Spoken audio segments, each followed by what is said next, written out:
I'm folding laundry in our bedroom when Daniel's phone lights up on the dresser. He's in the shower, and I'm not the type to snoop. But the message preview catches my eye before I can look away. Last night was perfect. When can I see you again? My hands freeze mid-fold. The towel I'm holding drops to the floor. Last night? Daniel said he was at a work dinner with his male boss. He came home at 11, kissed my forehead, and fell asleep within minutes. I stand there, staring at his phone like it might explode. Who is he? My mind races through possibilities. Maybe it's a work thing. Maybe it's innocent. Maybe I'm overreacting. But my gut tells me otherwise. My gut is screaming. The shower turns off. I quickly pick up the towel and continue folding, hands shaking slightly. Daniel emerges in his robe, water dripping from his hair. He smiles at me, the same smile he's given me for 5 years. What's for breakfast? He asks casually. Scrambled eggs, I reply, keeping my voice steady. He doesn't know I saw the message. He doesn't know everything just changed. I met Daniel 6 years ago at my best friend's wedding. He was the groom's college roommate, charming and funny in his speech. We talked all night at the reception, discovering we both loved old movies and terrible puns. Our first date was at a small Italian restaurant. He ordered for both of us, getting my preferences exactly right somehow. I pay attention, he said with a wink. That's what made me fall for him, his attention to detail. The way he really listened. He proposed on a beach at sunset, getting down on one knee with tears in his eyes. Sarah, you're my person. My always. Marry me? I said yes before he finished the question. Our wedding 3 years ago was everything I dreamed of. Small ceremony, 50 guests, handwritten vows. Daniel cried when I walked down the aisle. He promised to be faithful, honest, and present every single day of our lives together. I believed him completely. Now, standing in our bedroom watching him get dressed for work, I wonder if I ever really knew him at all. The man I married wouldn't cheat. But that message on his phone suggests otherwise. All day at work, I can't focus. I'm a graphic designer, and I have 3 client deadlines this week. But I keep staring at my computer screen, seeing nothing but that message. Last night was perfect. Who is he? How long has this been going on? Am I crazy for jumping to conclusions? My coworker Lisa notices my distraction. You okay? You've been staring at that logo for 20 minutes. I force a smile. Just tired. Didn't sleep well. That night, Daniel comes home at his normal time. He kisses me hello, asks about my day, helps me cook dinner. Everything seems normal. Maybe too normal. Like he's playing a role. Over pasta, I casually ask, how was your day? Busy. Meetings all afternoon. He twirls spaghetti on his fork. Oh, and I might have to work late tomorrow. Big project deadline, another late night? I try to keep my tone light. He nods. Yeah, sorry babe. It's just this month. Things will calm down soon, but he's been saying that for 3 months now. The late nights started around then. And suddenly, I'm seeing patterns I ignored before. That night, after Daniel falls asleep, I do something I've never done. I take his phone from the nightstand and carefully enter his passcode, our anniversary date. My heart pounds so hard I'm sure it'll wake him. The phone unlocks. I navigate to his messages, hands trembling. There's the message from me. I click on the conversation thread, my world tilts, hundreds of messages. Flirty, intimate, detailed. Messages about secret meetings, stolen moments, how much they miss each other. Messages that make it clear this isn't new. This has been going on for months. I scroll up to the beginning. 4 months ago. Right when the late nights started. Here's Emma. A name I've heard Daniel mention occasionally. Just a colleague, he'd said. She's on my project team. Just a colleague. Just a friend. I read message after message, each one a knife to my chest. Plans to meet at hotels. Complaints about having to be careful. Promises of a future together. A future together? What about our future? What about our marriage? I want to scream. I want to throw the phone across the room. Instead, I carefully place it back on the nightstand and slip out of bed. I spend that night on the couch, wrapped in a blanket, crying silently. By morning, my eyes are swollen and my head pounds. Daniel finds me though when he wakes up. "Babe, why are you out here?" He looks concerned. Genuinely concerned. How is he this good at pretending? Couldn't sleep. Didn't want to wake you with my tossing and turning. The lie comes easily. He sits beside me, wrapping an arm around my shoulders. "You feeling okay? You look exhausted." I want to shove him away. I want to scream the truth in his face. But I don't. Some instinct tells me to wait, to think, to plan. "Just stressed about work," I say instead. He kisses my temple. "Take it easy today, okay? I hate seeing you stressed." Then he checks his watch. "I've got to run. Early meeting." Love you too," I whisper automatically. He leaves. I sit there, staring at nothing. How do you function when your entire world just collapsed? How do you pretend everything's fine when nothing will ever be fine again? My phone buzzes. A text from my best friend Maya. "Coffee this weekend?" I type back, "Can you come over tonight instead?" Emergency. Maya arrives at 7 with wine and takeout. One look at my face and she knows something's badly wrong. What happened? She sets everything down and pulls me into a hug. I break down completely. Between sobs, I tell her everything. The message. The phone. The 4 months of betrayal. Maya's face goes from shock to furious. That absolute piece of garbage. What are you going to do? I don't know. I wipe my eyes. Confront him? Leave? I can't think straight. She pours us both generous glasses of wine. First, you need evidence. Screenshots, everything. Then you need a plan. Evidence for what? Divorce. If this goes that way, you need documentation. Her practical nature kicks in. Do you want to try to work it out? I consider the question. Do I? Can you come back from 4 months of lies? 4 months of him kissing me while thinking of her? I don't think so, I admit quietly. How do you trust someone again after this? Maya squeezes my hand. Then we make a plan. But first, we get proof. Over the next hour, we strategize. Maya's cousin is a divorce lawyer. We can call her. But first, I need to be smart about this. The next morning, while Daniel showers, I screenshot every single message between him and Emma. Hundreds of them. I email them to myself from his phone, then delete the sent email from his account. My hands shake the entire time. I also check his location history. Hotel visits line up with his late nights at work. Restaurants I've never been to. Her apartment building, multiple times. The evidence is overwhelming and devastating. When Daniel emerges, I'm calm. Eerily calm. Don't forget you have that late meeting tonight, I remind him sweetly. He looks surprised I remembered. Oh, right. Yeah. Probably won't be home until 10, no problem. I've got book club anyway. I don't have book club. But he doesn't know that. After he leaves, I call Maya's cousin, attorney Sarah Chen. I explain everything. She's compassionate but direct. You have great documentation. That helps immensely if you decide to divorce. But first, do you want to confront him? Give him a chance to explain? I don't know what good that would do. He'll just lie, probably. But it's your choice.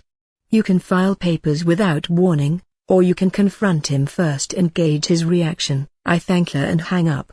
My mind is spinning. What do I want? Justice? Revenge? Just to end this pain? Then I remember our wedding video. Our wedding videographer captured everything. The ceremony, the vows, the reception. 25 minutes of pure joy and promise. Daniel crying as I walk down the aisle. Our first dance to At Last by Etta James, his speech about how I was his soulmate. His forever. I haven't watched it in over a year. Now, I pull up the file on my laptop and press play. Watching it feels like looking at strangers. Those happy, Naive people had no idea what was coming. That young Sarah, glowing in her white dress, believed every word Daniel said. I watched Daniel's face as he recites his vows. I promise to be faithful, honest, and true. To choose you every single day. To never let anything come between us. The irony is crushing. That's when the idea hits me. It's bold, maybe crazy. But it feels right. I'm going to send them both the wedding video, not with accusations or anger. Just the video itself. Let them watch what they're destroying. Let Emma see exactly what she's helping him betray. Let Daniel face the promises he's breaking. I open a new email. Add Daniel's email. Then I search his messages for Emma's contact info and add her email too. My finger hovers over the send button. Once I do this, there's no going back. They'll both know that I know. Everything will explode. But hasn't it already exploded? I'm just the only one who knows it yet. I type a simple subject line, a reminder. In the body, thought you both should see what you're destroying. I attach the wedding video file, and I hit send. It's 7:45 p.m. According to Daniel's pattern, he's probably at dinner with Emma right now. They're probably laughing, holding hands under the table, feeling clever and secretive. In moments, both their phones will ping with an email. They'll open it, confused. Then they'll see the video file. I imagine Emma's face paling as she realizes who sent it. I imagine Daniel's panic as he understands I know everything. My phone is in my hand, sound on, waiting. I pour myself a glass of wine with surprisingly steady hands. The first sip burns, but the second goes down easier. 10 minutes pass. Then my phone rings. Daniel. I silence it and let it go to voicemail. It rings again immediately. Voicemail. Again. Again. Again. The texts start flooding in. Sarah, please answer. I can explain everything. It's not what it looks like. Please let me come home. I'm so sorry. Please, please, please call me. Each message more desperate than the last. I read them all calmly, sipping my wine. A new number texts, Emma. I'm so sorry. This is all my fault. Please talk to Daniel. He loves you. I almost laugh. She's throwing him under the bus already, trying to paint herself as the innocent party who got swept up. But I've read their messages. She knew exactly what she was doing. I don't respond to anyone. Let them panic. Let them wonder what I'm thinking, what I'm planning, what comes next. Maya texts. Did you do it? Yes. How do you feel? I consider the question. How do I feel? Sick. Empowered. Devastated. Strong. All of it at once. Free. I finally type back. I feel free, because that's the truth. For 4 months, I've been living in a lie without knowing it. Now the truth is out in the open, harsh and ugly, but real. My phone rings again. Daniel. I turn it face down and finish my wine. An hour later, I hear his car in the driveway. Keys in the door. He bursts into the house, wild-eyed and pale. Sarah. His voice cracks. Please. Let me explain. I'm sitting on the couch, outwardly calm. Inside, my heart is racing, but I won't let him see me break. Explain what? My voice is ice. Explain the 4 months of lying? The hotels? The hundreds of messages? Please, Daniel. Explain how your colleague is just a friend. He sinks onto the chair across from me, head in his hands. I'm sorry. God, I'm so sorry. I never meant for this to happen. Things don't just happen. You made choices. Every text, every lie, every time you touched her, those were choices. I know. You're right. I messed up so badly. He looks up, tears streaming. But I love you. I still love you. The words should mean something. A week ago, they would have meant everything. Now they're just noise. When did it start? I need to hear him say it. He hesitates. 4 months ago. After the company retreat, 4 months. A third of a year. A third of a year of him lying to my face, sleeping beside me, making love to me, all while carrying on with her. Do you love her? The question burns coming out, Daniel's silence answers before his words do. I don't know. I care about her. But you're my wife. You're who I chose, until you chose her too. It wasn't like that. Then what was it like, Daniel? My voice rises despite my efforts to stay calm. Explain it to me. Make it make sense. He struggles for words. She made me feel new. Exciting. With us, everything felt so routine. Same conversations, same dinners, same everything. Emma was spontaneous and fun and I was boring? Is that it? Our marriage was boring, so you decided to blow it up? No. That's not what I meant. You didn't do anything wrong. This is all on me. You're damn right it's on you. I stand, needing to move, to breathe. Did you sleep with her? His face crumbles. Sarah, answer the question. Yes. It's barely a whisper. The confirmation, even though I already knew, hits like a physical blow. I grip the back of the couch to steady myself. How many times? Does it matter? How many times, Daniel? He flinches at my raised voice. I don't know. 10, maybe 15. I'm sorry, 10 to 15 times. 10 to 15 times he betrayed our vows, our marriage, me. I walk to the kitchen, needing distance. He follows, still pleading, Sarah, please. I'll do anything. I'll go to therapy. I'll quit my job. I'll never speak to her again. Just please, give me another chance. I turn to face him. You want another chance? After 4 months of lying? After sleeping with her 10 to 15 times? After making me look like a fool? You're not a fool. This isn't your fault. I know it's not my fault. The words explode out of me. But I'm the one suffering. I'm the one who trusted you completely while you were sneaking around. I'm the one who has to live with images of you and her in my head now. He reaches for me. I step back. Don't touch me. Please, just let me hold you. No. You don't get to comfort me through pain you caused.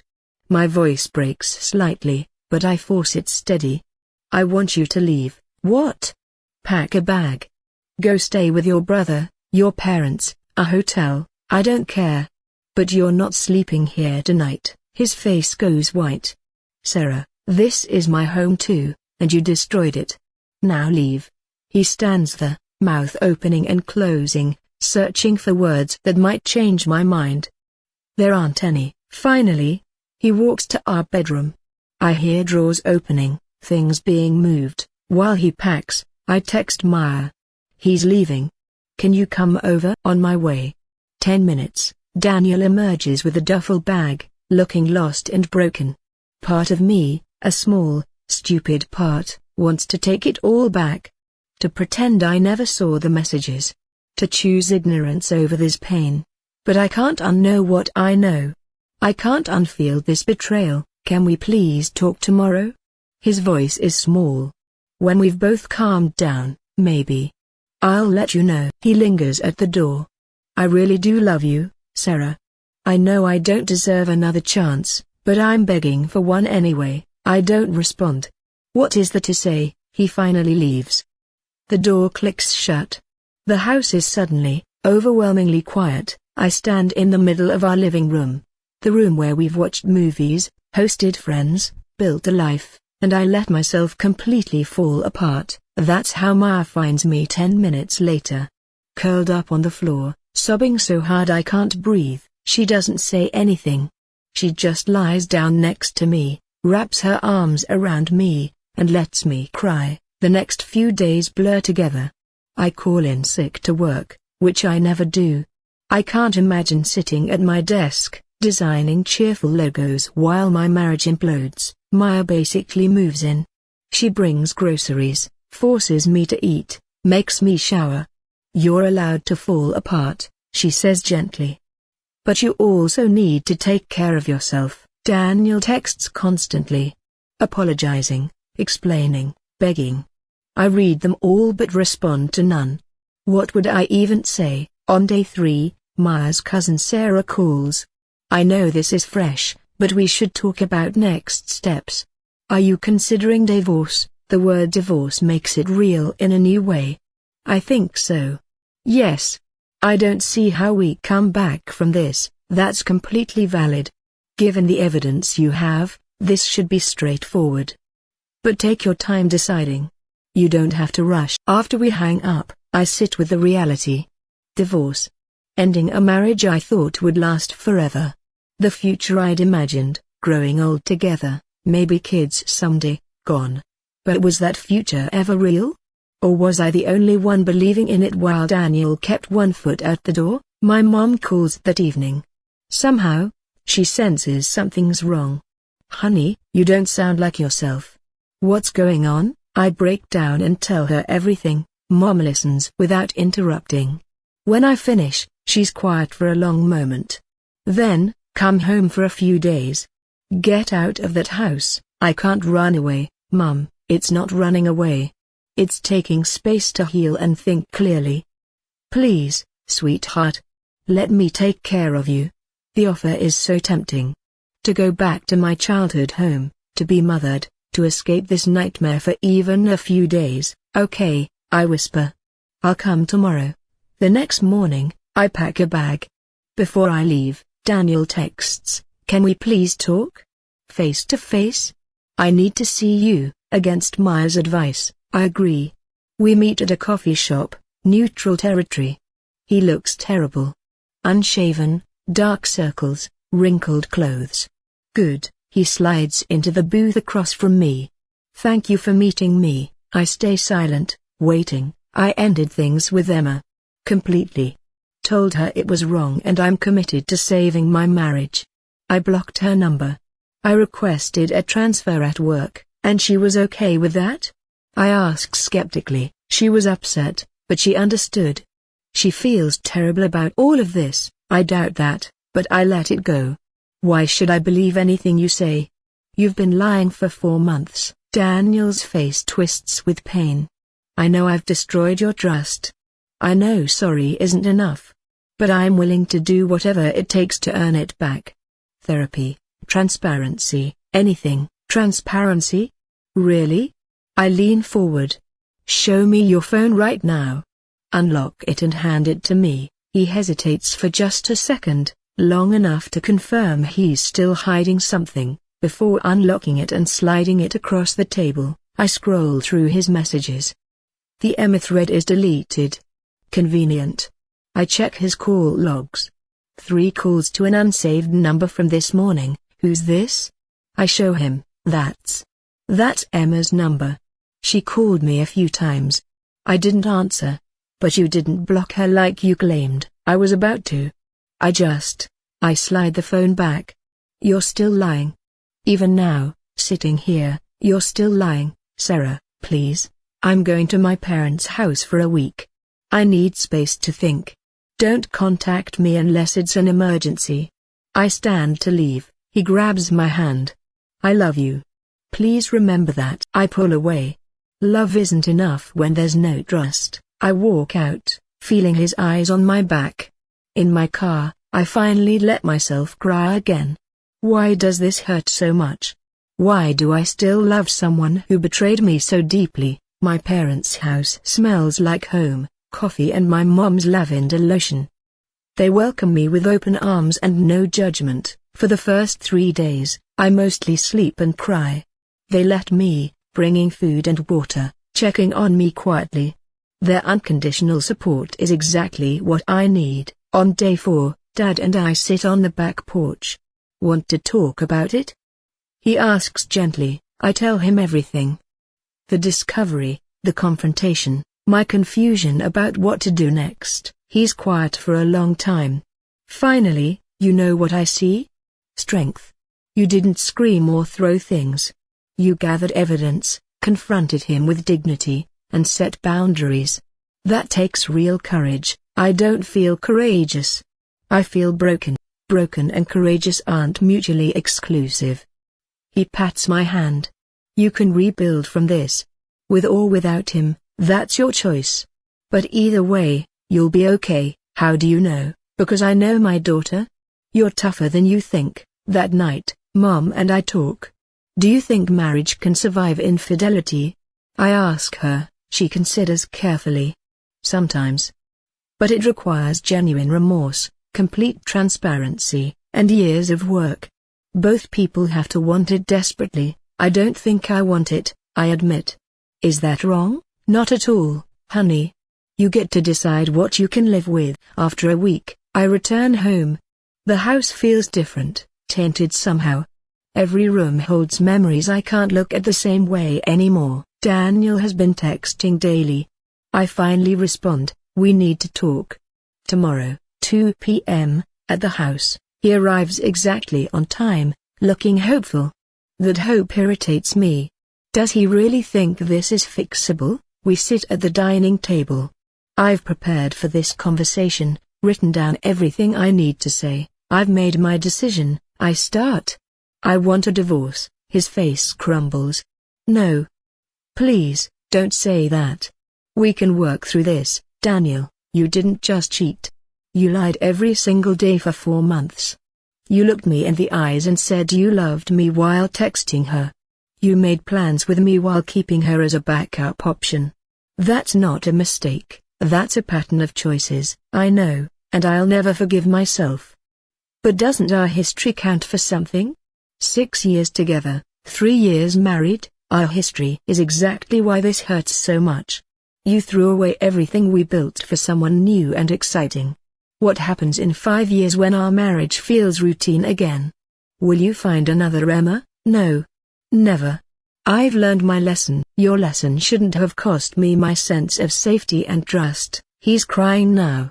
What if I do therapy? What if I give you complete access to everything? What if... Daniel, stop. The firmness in my voice stops him mid-sentence. I take a deep breath. This isn't about what you can do to fix it. It's about what I can live with. And I can't live with constant suspicion. I can't live wondering every time you're late if you're really at work. I can't live watching your phone, checking receipts, doubting every word. That's not a marriage. That's a prison. So that's it? You're just giving up? I'm not giving up. I'm choosing myself. There's a difference. He stares at me, searching for a crack in my resolve. There isn't one. I've already spoken to a lawyer, I continue. You'll receive divorce papers within the week. I'm asking for a clean split. Keep your retirement accounts, I keep mine. We sell the house and divide the proceeds. No spousal support either way. You've really thought this through. I've had nothing but time to think. I slide a folder across the table. These are screenshots of your messages with Emma. Just so you know, I have documentation if you try to make this difficult. He doesn't open the folder. I would never fight you on this. If this is really what you want, I'll sign whatever you need. It's what I need. We sit in heavy silence. Finally, Daniel says, for what it's worth, you deserved so much better than what I gave you. I know. The next weeks are a blur of lawyers, paperwork, and logistics. Daniel moves out completely, taking his things over several trips. Each time he comes, the house looks a little emptier. We're civil during these interactions, polite even. It's strange how you can go from loving someone desperately to treating them like a roommate you barely know. Maya helps me start the process of separating our lives. Joint bank accounts closed. Utilities switched to my name only. Insurance updated. Each task feels like erasing our history. How are you doing? She asks one evening over wine. Honestly? Some days I'm fine. Other days I'm furious or devastated or both. But mostly, I feel relieved. Like I'm finally moving forward instead of living in limbo. She raises her glass. To moving forward, we clink glasses. My phone buzzes, a text from an unknown number. Sarah, this is Emma. Can we talk? My blood runs cold. The audacity. I show Maya, who looks equally shocked. Do not respond, she warns. But curiosity gets the better of me. I type back, you have 5 minutes.